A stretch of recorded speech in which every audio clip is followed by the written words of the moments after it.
യഥാർത്ഥത്തിൽ ഇവിടെ എന്താണ് സംഭവിക്കുന്നതെന്ന് അറിയോ? നിങ്ങളുടെ തലച്ചോറിൽ ചില തെറ്റായ ചിന്തകൾ, കോഗ്നിറ്റീവ് ഡിസ്റ്റോർഷൻ എന്ന് പറയും, ഉണ്ടാക്കി നിങ്ങൾ ആ കെണിയിൽ തന്നെ പൂട്ടിയിടുകയാണ്. അവരുടെ ഭാഗത്തു നിന്ന് വ്യക്തമായ മടുപ്പിൻ്റെ ലക്ഷണങ്ങൾ നിങ്ങൾ കാണുന്നു. അവർക്ക് നിങ്ങളോട് വൈകാരികമായി യാതൊരു അടുപ്പവുമില്ല, മെസ്സേജിന് മറുപടി തരുന്നില്ല, പെരുമാറ്റത്തിൽ ഒരു സ്ഥിരതയുമില്ല. ഇതൊക്കെ കൺമുന്നിൽ കണ്ടിട്ടും നേരിട്ട് അനുഭവിച്ചിട്ടും നിങ്ങളുടെ തലച്ചോറ് നിങ്ങളോട് ഇങ്ങനെ പറയും, ഞാൻ ഒരു വെറുതെ തെറ്റിദ്ധരിച്ചാവും, ഒരു പാവാണെന്നേ, പക്ഷെ മനസ്സിലാക്കുക കുറച്ച് പാഴാണെന്നുള്ളൂ. ഞാൻ ശ്രമിച്ചതൊക്കെ ഈസി ആയിട്ട് മാറ്റിയെടുക്കാൻ പറ്റും. അങ്ങനെ മുന്നിലുള്ള തെളിവുകളെല്ലാം നിങ്ങൾ മനഃപൂർവ്വം അവഗണിക്കുന്നു. കഥകൾ നിങ്ങൾ സ്വന്തമായിട്ട് മാറ്റി എഴുതുന്നു. സത്യത്തിൽ ഇല്ലാത്തൊരു പെർഫെക്റ്റ് രൂപം വരെക്കുറിച്ച് നിങ്ങൾ മനസ്സിൽ ഉണ്ടാക്കിയെടുക്കുകയാണ്.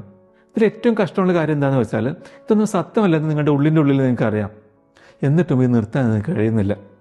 നിങ്ങൾ സ്വയം പറയും, അവരുടെ സ്റ്റാറ്റസ് എടുത്ത് നോക്കണം, ഇൻസ്റ്റാഗ്രാം സ്റ്റോറി ഒന്ന് നോക്കണം, അവർ ഓൺലൈനിൽ വന്നിട്ടുണ്ടോ എന്ന് നോക്കണം, അയക്കാൻ പറ്റിയൊരു അടിപൊളി മെസ്സേജ് റെഡിയാക്കണം. ഓരോ തവണ നിങ്ങളിത് ചെയ്യുമ്പോഴും നിങ്ങളുടെ തലച്ചോറിലേക്ക് ആ ലഹരി വീണ്ടും എത്തിച്ചേരുകയാണ്. ഡോപ്പമിൻ വീണ്ടും കുതിച്ചു വരും.